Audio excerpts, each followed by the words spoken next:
Next views. A view is a logical entry అన్నాం, లేదంటే a view is a logical table. So అంటే దీంట్లో ఫిజికల్గా టేబుల్లో ఉన్నట్టు డేటా ఏమీ ఉండదు.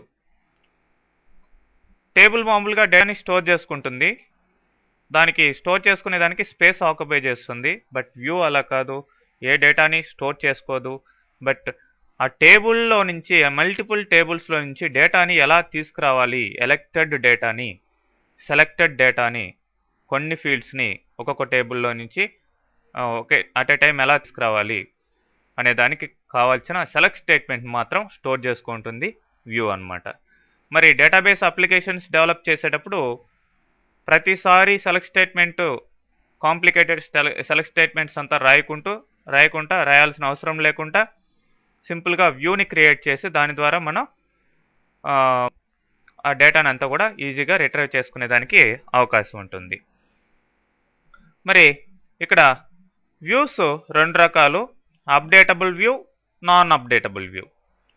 అప్డేటబుల్ వ్యూ అంటే ఏ వ్యూ అయితే సింగిల్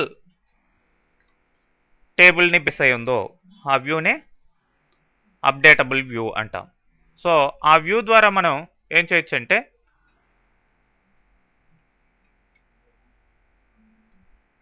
డిఎంఎల్ కమాండ్స్ ఏవైతే ఉన్నాయో, అంటే ఇన్సర్షన్, డిలీషన్, అప్డేషన్, వ్యూ ద్వారా టేబుల్కి అప్లై చేయొచ్చు. అంటే వ్యూలో డిలీట్ చేసాము, వ్యూలో ఇన్సర్ట్ చేసాము, వ్యూలో అప్డేట్ చేసామంటే ఆటోమేటిక్గా అర్థం ఏంటి, టేబుల్లో అప్డేట్ చేసామనే అర్థం. సో డిఎంఎల్ కమాండ్స్ అప్లై చేయొచ్చు అప్డేటబుల్ వ్యూ ద్వారా. నాన్ అప్డేటబుల్ వ్యూ అంటే ఏ వ్యూ అయితే మల్టిపుల్ టేబుల్స్లో నుంచి సెలెక్టెడ్ కాలమ్స్ని తీసుకోందో అప్పుడు డేటాని మాత్రమే రిట్రైవ్ చేసుకోవచ్చు ఆ వ్యూ ద్వారా.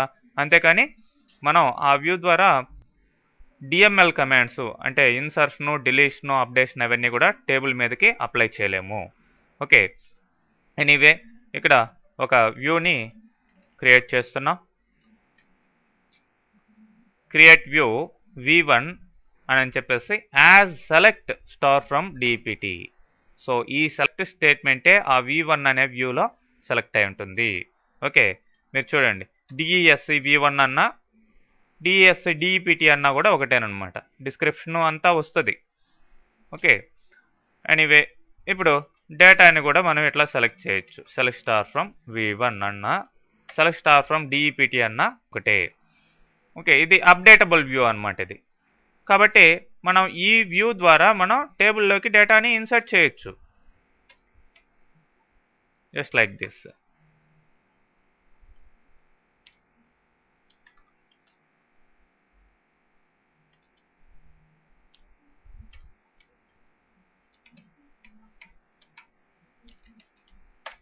ఇన్సర్ట్ చేసాం. దీంట్లో ఇన్సర్ట్ చేసామంటే అర్థం ఏంటి, టేబుల్లో స్టోర్ అయిందని అర్థం అనమాట. సెలెక్ట్ స్టార్ ఫ్రమ్ డిపిటి అనండి, ఇక్కడ స్టోర్ అయింది చూడండి. ఓకే,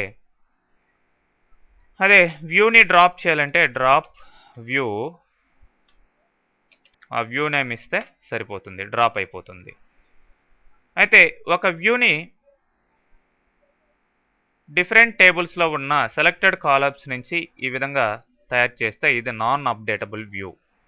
సో అంటే దీని ద్వారా ఇన్సర్షన్, డిలీషన్ అవన్నీ కూడా అప్లై చేయకూడదు. ఎందుకు, దీంట్లో ఎంప్లాయ్ టేబుల్లో నుంచి ఎంప్లాయ్ నెంబరు, ఎంప్లాయ్ నేము, డిపార్ట్మెంట్ టేబుల్లో నుంచి డిపార్ట్మెంట్ నేము, అట్లా ఆ 3 ఫీల్డ్స్నే తీసుకోండి డిఫరెంట్ టేబుల్స్ నుంచి. కండిషన్ కూడా పెట్టాము ఇక్కడ, జాయిన్ కండిషన్. సో సెలెక్ట్ చేయొచ్చు data, select star from v1. Insertion అవన్నీ అప్లై చేసి చూడండి, అది కుదరదు అనమాట. అదే ఇక్కడ ఫోర్స్ అనే ఆప్షన్ ఉంది. ఫోర్స్ అనే ఆప్షన్ ద్వారా మనం ఏం చేయొచ్చు అంటే ఈ టేబుల్ లేకపోయినా కానీ బేస్ టేబుల్ వ్యూని క్రియేట్ చేయొచ్చు. ఇప్పుడు టేబుల్ని క్రియేట్ చేసుకోవచ్చు. ఫోర్స్ అని ఇచ్చాం, క్రియేట్ ఫోర్స్ వ్యూ v2 అని ఇచ్చాం. ఈ టేబుల్ యాక్చువల్గా లేదు మన దగ్గర, ఇప్పుడు క్రియేట్ చేయాలి టేబుల్ని. ఇప్పుడు క్రియేట్ చేస్తే ఆ వ్యూ v2 అనేది వర్క్ అవుతుంది. అంటే టేబుల్ ఫ్యూచర్లో మనం క్రియేట్ చేయొచ్చు అనుకుంటే ఇట్లా ఫోర్స్ వ్యూ ముందరగానే క్రియేట్ చేసుకొని పెట్టుకోవచ్చు. ఓకే, 2 వ్యూల్ని డ్రాప్ చేసేస్తాం.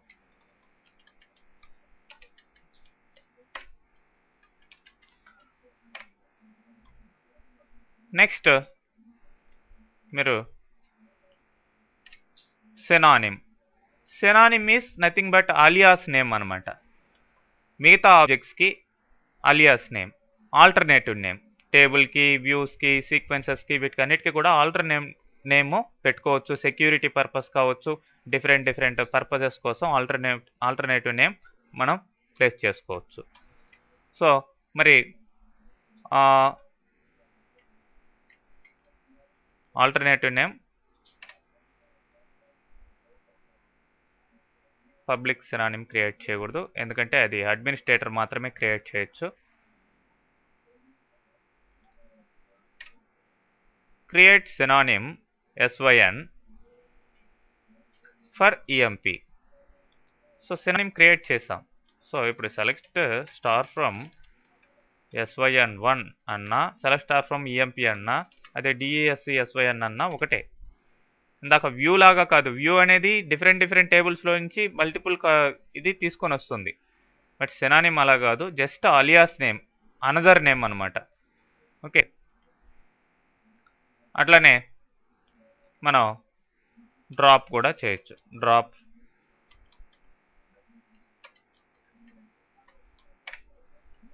చేయొచ్చు సినానిమ్ని. టేబుల్కే కాదు, వ్యూ కానీ దేనికైనా సరే వేరే నేమ్ ఈ విధంగా పెట్టుకోవచ్చు.